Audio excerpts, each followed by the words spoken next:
ঢাকা ৮ আসনের জনগণের আমাকে যে কারণে সবার আগে ট্রাস্ট করা প্রয়োজন সেটা হচ্ছে একজন জনপ্রতিনিধির ক্লিন ইমেজ যেটা থাকা প্রয়োজন সেটা আমার আছে। এবং আমরা যখন আসলে কাগজে কলমে বিশ্লেষণ করতে যাই তখন দেখব যে যেই সমস্ত অন্য প্রতিনিধিরা আছে তাদের সবাইকে নিয়ে প্রমাণিত কিংবা হচ্ছে বিভিন্ন ধরনের বিষয় আছে। তারা যদি ক্ষমতায় আসে আমরা হয়তো সেই বিগত সময়ে যেই কমপ্লেনগুলো আছে সেগুলোরই পুনরাবৃত্তি দেখতে পাবো।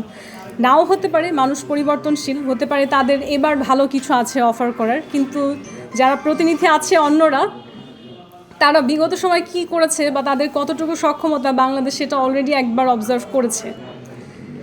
আমার ক্ষেত্রে যেহেতু আমি একেবারেই হচ্ছে একটা সচরাচর যে রাজনৈতিক বলয় থাকে তার বাইরে নতুন রাজনৈতিক মডেলে কাজ করার প্রস্তাবনা নিয়ে এসেছি।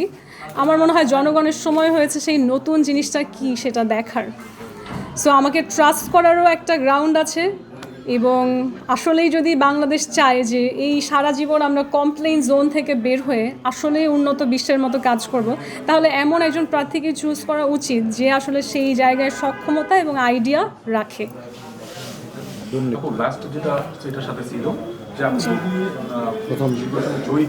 জি জি জি প্রথম যে কাজটা করব নির্বাচনে যদি জয়ী হয় আলহামদুলিল্লাহ, প্রথমে তো আমি আল্লাহকে ধন্যবাদ বলবো। সত্যিকার অর্থে সাধারণ একজন মানুষের মতনই আমি হয়তো 2 রাকাত নফল নামাজ পড়ে আল্লাহকে বলবো যে আমাকে দিয়ে নিশ্চয়ই আমার দেশের কোনো কল্যাণ আপনি লিখে রেখেছেন, যার কারণে আমার ভাগ্যে আপনি এই সুযোগটা রেখেছেন।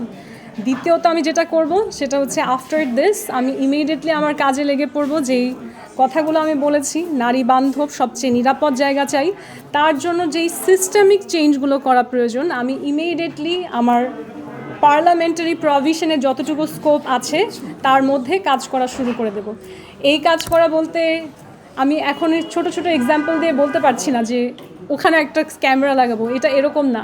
সিস্টেমিক চেঞ্জের জন্য আপনি যেরকম বলেছেন বিভিন্ন আইন পলিসি অনেক জায়গাতে ইনফ্লুয়েন্স করার দরকার হয়।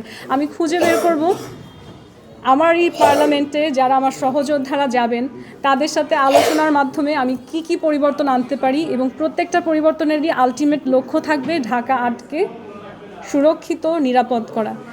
নারীর জন্য বলছি, কিন্তু নারীর জন্য নিরাপদ অঞ্চল আসলে পুরুষের জন্য নিরাপদ, এটা আসলে উভয়ের জন্যই নিরাপদ।